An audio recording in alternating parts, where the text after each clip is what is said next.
So, good afternoon, mahal kong mga kaibigan. Narito na naman po ang inyong kaibigan at gagamit ako ng steel cutter. Okay? Ito po. Ganito ang paggamit. Okay? So, ang kailangan, mahal kong mga kaibigan, ay bago ka gumamit nito, ay talagang ikaw ay well protected. Dapat mayroon kang ganito. Okay?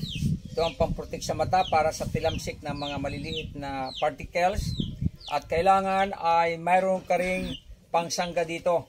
In case lang magkaroon ng tinatawag na aberya itong blade niya. Pag inanon, pag tumalsik yung particles dito tatama, hindi tatama sa iyong paa. Okay? So, kailangan ay mayroon kang panukat. Ito po ay 15 inches. 15 inches. So, pag sinukat mo ito, ganito. Ayan. Okay? At ganito po, ito ang pang-adjust. Ito. Ito ay pakaliwa ang ikot. Kung i-adjust mo yan. Oh. Yan. Natatanggal siya. Oh. Yan. Kung gusto mong madaling mahugot, ito lang po ang itaas na yan. Yan. Oh. Yan. Mahuhugot mo yan. Okay? Tapos ibalik mo doon.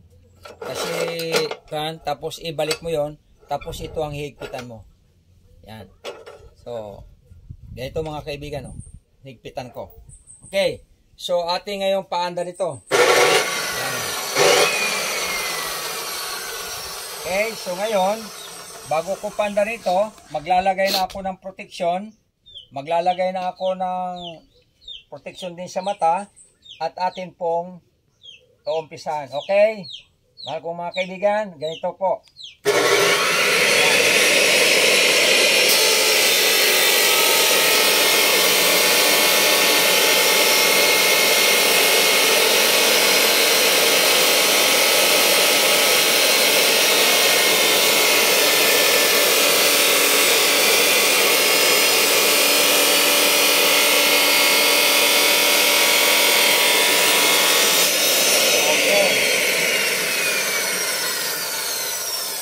Successful.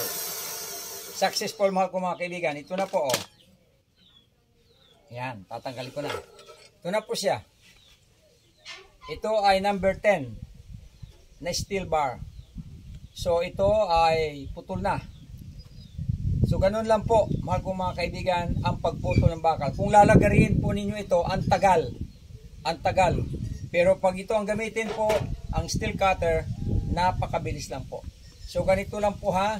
Huwag niyong kalimutan, mag-protect kayo sa mata, mag-protect kayo sa paa, at dapat, isa pa pala, ang hangin ay dapat hindi papunta sa iyo. Dapat ang hangin ay palayo sa iyo. Kaya dito galing ang hangin, oh, sa mga dahon, oh. Yan, papunta dyan. So, ang usok, papunta dyan. Ang maliliit na particles, papunta dyan. At mahirap ikaw maaksidente sa mata. So yan po ang aking mga instruction sa inyo kung gusto nyong maging safe ang pagputol ninyo ng bakal. Okay? God bless you po. Bye-bye.